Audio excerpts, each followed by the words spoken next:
जय हिंद दोस्तों आज सभी लोगों के पास मैं एक नए टॉपिक को लेकर आया हूं। टॉपिक यह है कि एसएससी जीडी का जो नया पैटर्न और सिलेबस दिया गया है, जो एसएससी के द्वारा बताया गया है, उसी नए सिलेबस और पैटर्न को हम बताने आए हैं। देखिए एसएससी जीडी सिलेबस, एसएससी ने जीडी यानी कि जनरल ड्यूटी, जो कि कांस्टेबल यानी कि सिपाही पद का बहाली जो एसएससी करा रहा था, हमेशा से कराते आ रहा है, उसमें अब की बार 2022 से 23 के सेशन में इसने कुछ एक्सचेंज किया है, कुछ बदलाव किया है। उन्हीं बदलाव को हम देखेंगे। देखिए पहले एसएससी क्या करता था, 100 अंकों की एग्जाम लिया करता था सीबीटी के माध्यम से, कंप्यूटर बेस्ड टेस्ट। अब वह क्या करेगा कि 100 क्वेश्चन के बदले 80 क्वेश्चन ही देगा। पहले यहाँ पर देखते हैं सीबीटी में क्या लेगा। पहले अगर आप फॉर्म फिलअप करते हैं तो आपका एग्जाम जो हो, जैसे अभी फॉर्म फिलअप हो रहा है एसएससी जीडी का, और आपका एग्जाम चालू हो जाएगा जनवरी 2023 से। कब चालू होगा एग्जाम? तो जनवरी 2023 से आपका एग्जाम चालू होगा। और 23 में जब एग्जाम चालू होगा तो सबसे पहले आपका सीबीटी लेगा। सीबीटी का मतलब कंप्यूटर बेस्ड टेस्ट, कंप्यूटर के माध्यम से आपका टेस्ट लिया जाएगा और क्वालिफिकेशन आपका जांचा जाएगा कि आप कितना जानते हैं। इसमें क्या किया गया है, पार्ट वाइज बांटा गया है, part A, part B, part C और पार्ट डी। और इधर सब्जेक्ट रखा गया है और इधर नंबर ऑफ क्वेश्चंस बताया गया है, और यहाँ पर आपका नंबरिंग बताया गया है कि एक क्वेश्चन का क्या स्थिति रहेगा। तो पार्ट ए में आपका है जनरल इंटेलिजेंस एंड रीजनिंग, यानी कि सामान्य बुद्धिमत्ता और रीजनिंग के जो क्वेश्चन रहेंगे वह आपके 20 क्वेश्चन रहेंगे, 20 क्वेश्चन, और एक क्वेश्चन यहाँ पर 2 अंक के लिए माना गया है, इसीलिए इस प्रकार से आपका रीजनिंग जो होगा 40 नंबर का होगा। और पार्ट बी में general knowledge and general awareness यानी जीके जीएस, ये आपका 20 क्वेश्चन रहेगा और 40 नंबर का रहेगा।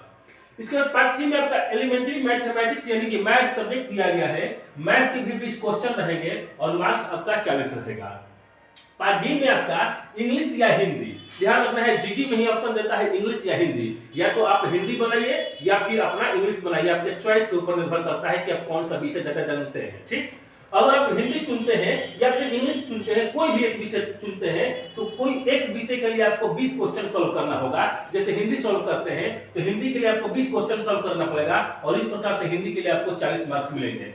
और इस प्रकार से 20 का 80 यानी कि टोटल आपके पास 40 क्वेश्चन रहेंगे, और 40 क्वेश्चन के लिए आपको 160 अंक दिए जाएंगे, यानी कि एक क्वेश्चन का वैल्यूएशन जो यहाँ पर रहेगा 2 नंबर का रहेगा। और इसके साथ साथ यहाँ पर नेगेटिव मार्किंग भी किया गया है, ध्यान रखना है, नेगेटिव मार्किंग 0.5 मार्क्स रहेगा, यानी कि नेगेटिव जो दिया गया है 1/4 नेगेटिव किया गया है।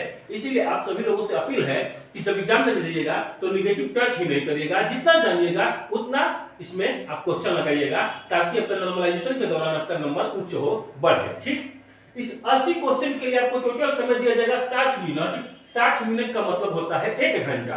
आपको 80 क्वेश्चन 1 घंटे में करना होगा, और क्वेश्चन का पैटर्न क्या रहेगा, मैथ, रीजनिंग, जीके जीएस और हिंदी या फिर इंग्लिश, कोई एक विषय चुनना होगा।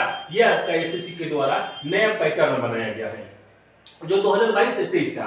और देखिए अगर आप एग्जाम क्वालिफाई कर रहे हैं तो मान लेते हैं 80 क्वेश्चन के लिए, अगर 80 क्वेश्चन के लिए मान लेते हैं कितना अगर आपके पास मार्क्स रहेगा तो आप क्वालिफाई कर पाइएगा। एक हम लोग क्या आंकड़ा बताते हैं, थोड़ा सा अंदाज बताते हैं। तो देखिए टोटल 160 अंक का आपका एग्जाम लेगा, और 160 में कोई भी व्यक्ति, कोई भी बच्चा अगर 110 के आसपास या फिर 105 भी लाता है, जनरल कैटेगरी के बच्चे अगर 110 अंक लाते हैं तो उनका रिजल्ट दे देगा। अगर मेरिट के लिए श्योर होना चाहते हैं, सेफ जोन में रहना चाहते हैं, तो 120 के आसपास आप अंक लाइए, यानी कि 120 का मतलब क्या कि आप 60 क्वेश्चन सही करके चले आइए, आपका मेरिट बनेगा। इसके साथ साथ इसमें जो दिया गया है एसएससी जीडी में, आपका सीआईएसएफ के लिए पद दिया गया है, इसके बाद सबसे ज्यादा अगर सीट दिया गया है तो बीएसएफ के लिए यानी बॉर्डर सिक्योरिटी फोर्स के लिए। अब इसके अगर आप निकाल लेते हैं, ये आपका एग्जाम निकल जा रहा है, तो इसके बाद आपका पीटी कराएगा। पीटी का मतलब पीएसटी, फिजिकल स्टैंडर्ड टेस्ट, यानी कि फिजिकल आपका कराएगा। और फिजिकल में मेल के लिए, मेल का हाइट होना चाहिए 170 सेंटीमीटर, और 5 किलोमीटर का दौड़ चाहिए 24 मिनट में, ध्यान रखना है पुरुष के लिए। अगर बात करें तो फीमेल यानी महिलाओं का भी इसमें सीट है, तो फीमेल के लिए जनरल कैटेगरी की बात बता रहे हैं, ध्यान रखना, छूट वाले के लिए अलग छुट्टी मिलेगा। तो फीमेल के लिए 157 सेंटीमीटर हाइट चाहिए, महिलाओं के लिए हाइट 157 सेंटीमीटर, और इनके लिए 1600 मीटर का दौड़ चाहिए 8.5 मिनट में। यानी कि महिला 8.5 मिनट में 1600 मीटर का दौड़ कंप्लीट कर लेगी तो आपका फिजिकल निकल जाएगा। और इसके बाद फिजिकल लेने के बाद आपका क्या करेगा कि मेडिकल टेस्ट लेगा, सर्टिफिकेट वेरिफिकेशन करेगा, इसके बाद आपका मेरिट बनाएगा और ज्वाइनिंग पा लीजिए। इतना पैटर्न जो बताया गया है, अगर अच्छा लगेगा तो इसको शेयर करिएगा। नेक्स्ट वीडियो में जीके का सिलेबस डालूंगा, जैसे कि हिंदी में क्या देगा, क्या क्या सिलेबस रहेगा, जीके जिसका सिलेबस क्या रहेगा, मैथ का सिलेबस क्या रहेगा, रीजनिंग का सिलेबस क्या रहेगा, अगला वीडियो हमारा सिलेबस पर ही पड़ेगा। ठीक, इसके बाद कुछ टेक्निक में बता दिया जाएगा कि कैसे आप इसको क्वालिफाई करिएगा। तब तक के लिए